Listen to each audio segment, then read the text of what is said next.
Hi, అందరికీ నమస్తే అండి. ఈరోజు ప్రపంచ పర్యావరణ దినోత్సవ శుభాకాంక్షలు తెలియజేస్తున్నాను. మరియు వన మహోత్సవం రాష్ట్ర వ్యాప్తంగా ఈరోజు వన మహోత్సవం నిర్వహించి రాష్ట్ర వ్యాప్తంగా ఈ ఒక్కరోజే 1,00,00,000 మొక్కలు నాటాలని గౌరవ ముఖ్యమంత్రి శ్రీ నారా చంద్రబాబు నాయుడు గారు పిలుపునివ్వడం శుభపరిణామం.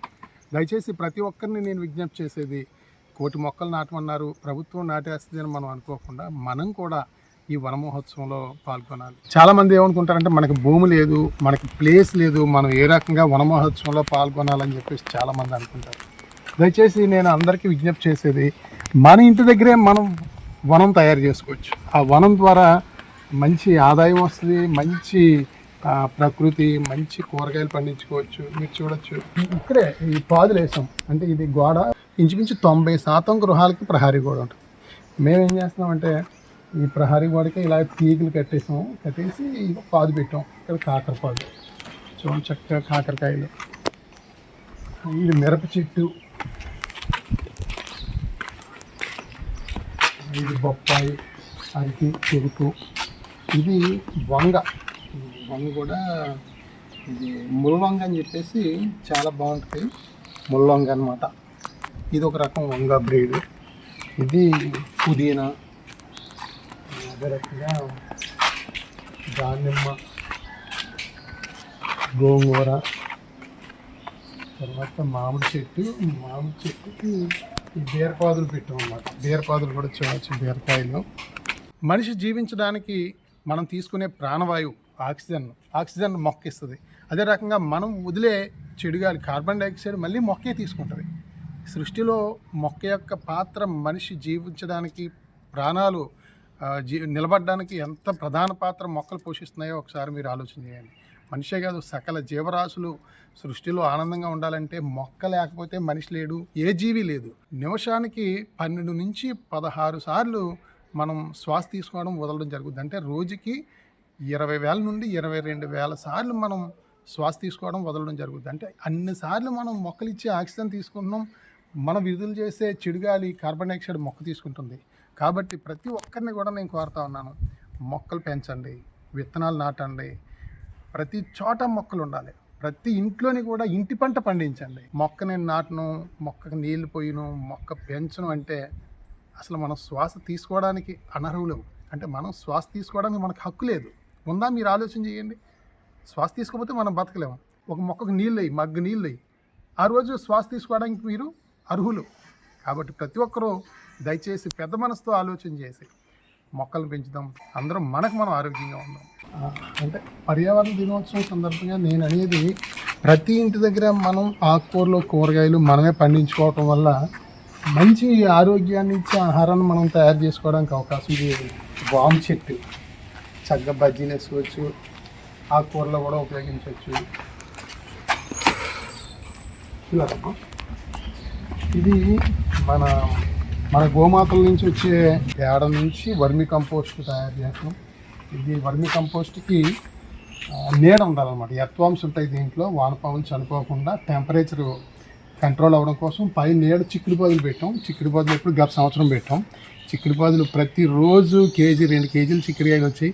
ఇప్పటికీ ఇంకా చిక్కుడుకాయలు, ఇవి కాయలు ముందు కాసిన చిక్కుడుకాయలకి పిక్కలు ఉంటాయి. ఈ పిక్కల ద్వారా మళ్ళీ మనం ఏదో కర్రీస్ వండుకోవడం అన్నీ కూడా చేసుకోవచ్చు. చెట్టు అంతా ఈ పిక్కలు ఉంటాయి. అంటే ఈ పాదు ఎండిపోయినా సరే మనకి ఈ పిక్కలు నిత్యం మనం ఉపయోగించుకోవచ్చు. అదే రకంగా మళ్ళీ దీని మీదకి చిక్కుడు పాదు అయిపోయింది కదా, మళ్ళీ ఆనపాదు పెట్టాం. చూడండి, ఆనకాయలు. అంటే మన ఇంటి దగ్గర మనం పెంచుకునే ఆకుకూరలు, కూరగాయల వల్ల ఎంతో ఉపయోగం ఉంటుంది.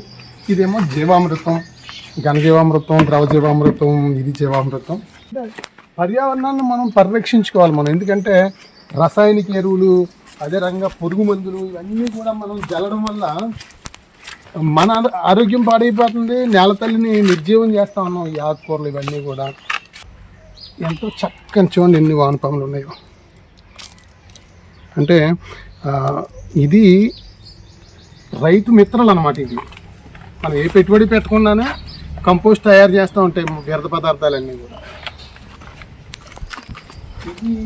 ఇది ఒక రకం వంగ అనమాట. ఇది పొడుగ్గా అవుతాయి, ఇంచుమించు అడిగెత్తు అవుతాయి, పొడుగ్గా ఉంటాయి అన్నమాట, సన్నగా పొడుగ్గా ఉంటాయి. ఇందాక చూపించింది రౌండ్ వంకాయ అది. ఇప్పుడు ఈ చిక్కుడు పాదు ఎండిపోయింది కదా, దీని మీద మళ్ళీ ఆనపాదు మొత్తం ఎక్కిచ్చేస్తుంది. అటుపక్క నుంచి అది వస్తుంది, ఇటు పక్క నుంచి ఇది. బెండ, మిరప, బొప్పాయి,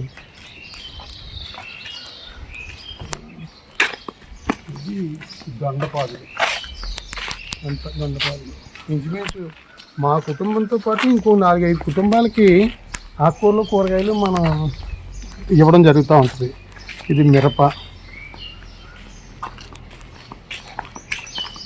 ఇది నిమ్మ చెట్టు, ఇది కీరదోస.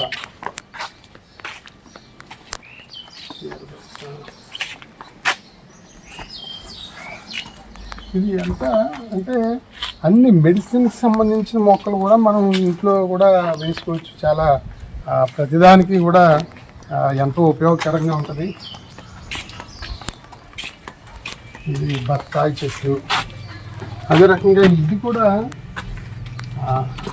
నల్లేరు. ఇది చాలా మెడిసిన్ మొక్క అన్నమాట. అది చాలా ఎంతో ఉపయోగం. కూర వండుకోవచ్చు. చూడండి కాకరకాయలు. అదే రకంగా బొబ్బరి చెట్టు అంటాం కదా, వంగ, కరివేపాకు, వంగ, జామ. ప్రతి మొక్కలు మన ఇంట్లో ఉండేలా మనం చూసుకోవాలి. మనకి ప్లేస్ లేదని అనుకోవద్దు. ఇలా చూడండి, ఈ గోడ మీద మనకి నష్టమే ఉంది. హ్యాపీగా వేసుకోవడం వల్ల మనం చక్కగా పోసుకోవచ్చు. ఇలా పెరిగిపోతాయి. ఈరోజు అంతర్జాతీయ పర్యావరణ దినోత్సవం సందర్భంగా నేను అందరికీ విజ్ఞప్తి చేసేది, మనం పర్యావరణాన్ని మనం పరిరక్షిస్తే మనం ఆరోగ్యంగా ఉంటాం, మనం బాగుంటాం. ఎందుకంటే ఈరోజు కలుషితమైనటువంటి ఆహారం తిని, విషపూరితమైన ఆహారం తిని మనందరూ అనారోగ్యాలు తెచ్చుకుంటున్నాం. మన ఇంట్లో మనమే పంట పండించుకుందాం. దీనికి ఏం అక్కర్లేదు, కొంచెం మట్టి ఉంటే చాలు, విత్తనం అంతే. దయచేసి ప్రతి ఒక్కరూ ఆచరిస్తారని తెలియజేస్తూ, వన మహోత్సవం సందర్భంగా, ప్రపంచ పర్యావరణ దినోత్సవం సందర్భంగా మరి గౌరవ ముఖ్యమంత్రి గారికి కూడా నేను కోరుతా ఉన్నాను. ఈరోజు ఈ ఒక్క రోజులోనే 1,000,000 మొక్కలు నాటమని చెప్పేసి పిలుపునివ్వడం జరిగింది. అలా ప్రతి సంవత్సరం కూడా 1,000,000 మొక్కలు ప్రభుత్వం తరపున నాటుతూ ఉన్నారు. ఇంచుమించు నాకు తెలిసి వచ్చి 25 సంవత్సరాల నుంచి నేను చూస్తూ ఉన్నాను. 25 సంవత్సరాల నుంచి ప్రతి సంవత్సరం 1,000,000 మొక్కలు నాటుతారు. మొక్క నాటడం ఆ పేపర్ ఫోటోలు వరకునే పరిమితం అవుతాయి. మరి ప్రతి సంవత్సరం నాటిన 1,000,000 మొక్కలు ఏమవుతున్నాయని చెప్పేసి ఆలోచించాలి అందరూ కూడా. మరి నా విజ్ఞప్తి, నాటిన మొక్కకు ఒక లెక్క ఉండాలి. ప్రతి 3 నెలలకి ఒకసారి నాటిన మొక్క అది ఏ రకంగా పెరిగిందనేది ప్రభుత్వం కింద స్థాయి నుంచి ఫోటోలు తెప్పించుకుని దానికి ఒక సిస్టమ్. బూరుపుడి గ్రామంలో ఈరోజు 1000 మొక్కలు నాటారు. ఆ 1000 మొక్కలుకి ప్రతి ఫోటో 3 నెలలకు ఒకసారి రావాలి. అలాగే మొత్తం రాష్ట్ర వ్యాప్తంగా అన్ని గ్రామాల్లోని ఫోటోలు అప్లోడ్ చేయాలి. ఎన్ని చనిపోయిన దాంట్లో మళ్ళీ మొక్క వేయాలి. దానికేమో ఫెన్సింగ్, రక్షణ కవచం, నీళ్లు పోసేయాలి. ఇవన్నీ కూడా చేయాలి. ఇవన్నీ జరుగుతున్నాయి, ఎక్కడ పేపర్లో జరుగుతున్నాయి తప్పించి ఆ గ్రౌండ్ లెవెల్లో జరగట్లేదు. నిజంగా గ్రౌండ్ లెవెల్లో జరిగితే అసలు మొక్క వేయడానికి ప్లేస్ ఏముండదు. ఇప్పుడు అంటే ఇది కూడా ముఖ్యమంత్రి గారు చెప్పినట్టు ఏంటంటే, సంపద సృష్టించడం అనేది కూడా మొక్కల ద్వారా మనం చేయొచ్చు.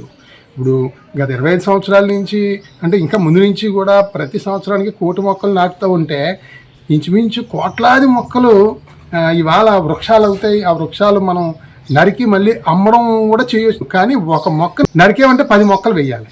10 మొక్కలు మనం బతికించాలి, పెంచాలి. ఆ రకంగా కోట్లాది మొక్కలు నుంచి ఆదాయం, వేల కోట్ల రూపాయల ఆదాయం వచ్చి ఉండేది ఈరోజు. కాబట్టి ప్రభుత్వం ఈ రోజు నుంచి అయినా సరే వేసిన మొక్కకు లెక్క ఉండాలి. ఆ మొక్క పర్యవేక్షణ, ఆ మొక్క ఎన్ని సంవత్సరాలకు ఆదాయం వస్తుంది, దాని బాధ్యత అన్నీ కూడా చేయాలి. ఎందుకంటే ఉపాధి హామీ పథకంలో మొక్కల పెంపకానికి అద్భుతమైన ప్రణాళిక ఉంది, అద్భుతమైన నిధులు ఉన్నాయి. బూరుపూడిలో ఇన్ని మొక్కలని చెప్పుకోవడంలోకి ఆ మొక్క ఫోటోతో సహా వచ్చేయాలి. రాష్ట్ర వ్యాప్తంగా కూడా అదొక సిస్టమ్ ఏర్పరిస్తే తప్పనిసరిగా మొక్కలు పెరుగుతాయి, మంచి పర్యావరణం వస్తుంది, మంచి ఆక్సిజన్ వస్తుంది, అందరికీ ఆరోగ్యం వస్తుంది అని చెప్పేసి. అన్నిటికంటే ముఖ్యం ఆరోగ్యంతో పాటు ఆదాయం కూడా వచ్చే అవకాశం ఉంటుంది. కాబట్టి ఈ దిశగా కూడా ప్రభుత్వం ఆలోచన చేయాలని, చాలామంది నేను చెప్పిన ఇంటి పంట మొక్కలు వేయండి అని చెప్పేసి అంటే కోతులు ఎక్కువ ఉన్నాయని చెప్పేసి అంటున్నారు. కోతులు ఎక్కువ ఉన్నాయండి, మాకు ఇబ్బంది అవుతుంది అంటున్నారు. కాకపోతే కోతులు ప్రతి చోట ఉంటాయి. మా ఇంటి దగ్గర కూడా కోతులు ఉన్నాయి. ఉదయం కూడా కోతులు వచ్చి, మరి కోతులు కొని తిన్నా మనం కొని తింటాం కదా, అన్ని కోతులే తినేవి కదా. కోతులు కూడా ఇది వరకట్లాగా వందల కోతులు రావు. ఇళ్ళ దగ్గర గ్రామంలో ఉన్న చోట 4-5 కోతులు వస్తాయి, లేదా 10 కోతులు వస్తాయి, ఒక కోత వస్తాయి. అవి కొన్ని తింటాయి కోతులు, కొన్ని మనం తింటాం. నష్టమే ఉంది. కోతులు పేరు మీద కోతులు వంక పెట్టుకుని మొత్తానికి మనం అసలు ఇంటి పంట మానేస్తాం. కాబట్టి ప్రతి ఒక్కరు కూడా మన ఇంట్లోనే మనం ఆకుకూరలు, కూరగాయలు పండించి అందరూ ఆరోగ్యంగా ఉండాలని చెప్పేసి చూడండి, చెట్టు మీద కూడా ఎక్కించాం. ఆ చెట్టు మీద వేప చెట్టు చివరికి అన్ని చెట్లు కూడా, ఆ చెట్టు మీద ఉన్నాయి కోతులు తింటే, కింద ఉన్నాయి మనం తినచ్చు, తప్పే ఉంది దీంట్లో. ఇప్పుడు పైన గ్రీన్ అవ్వాలని చెప్పేసి రేగులు హీట్ వస్తుందని మేము మళ్ళీ క్రేపర్స్ ఎక్కిస్తున్నాం. పైన అంతా వచ్చే సంవత్సరం వర్షాకాలం ఫుల్ గ్రీన్ అయిపోద్ది పైన అంతా. ఇది పచ్చిపాదు. అదే రకంగా మొత్తం ఇల్లంతా కూడా మొక్కల కిందే ఉంటుంది. మంచి ఆరోగ్యం ఉంటుంది, మంచి ఆనందం ఉంటుంది మొక్కల పెంపకంలో. కాబట్టి దయచేసి ప్రతి ఒక్కరు కూడా మీ ఇంటి దగ్గర మీరే మొక్కలు నాటండి, విత్తనాలు వేయండి, ఆకుకూరలు పెంచండి, కూరగాయలు పెంచండి. ప్రపంచ పర్యావరణ దినోత్సవం సందర్భంగా మరొక్కసారి మొక్కలు నాటుదాం, ఆరోగ్యంగా ఉందాం. Thank you.